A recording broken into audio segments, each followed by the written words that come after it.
बायला काय माहिती तुम्हाला कळत नाही. मला कळलं म्हणलं काय घेतेस ग काहीतरी घेऊ काय चॉकलेट घ्यायची मी नग पप्पा कावते. मग त्यानं मला काय घेतेस तुम्हाला कळत नाही मी. काय आणलंय काय काय ही काय अरे बापरे खायचं त्यांनीच खायचं आणलंय होय. तुम्ही पडा.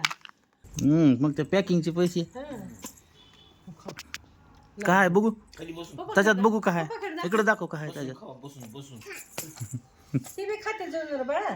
त्याच्यात बुडवून खायचं बाय चॉकलेट मध्ये अगं बाई चॉकलेट मध्ये बुडवून खा की हा तसं ते तसंच चॉकलेट चॉकलेट आणि बिस्किट आहे. चॉकलेट बिस्किट छान आहे का. आता कसं करावं आता उगाचच पैसे घालवले का नाही.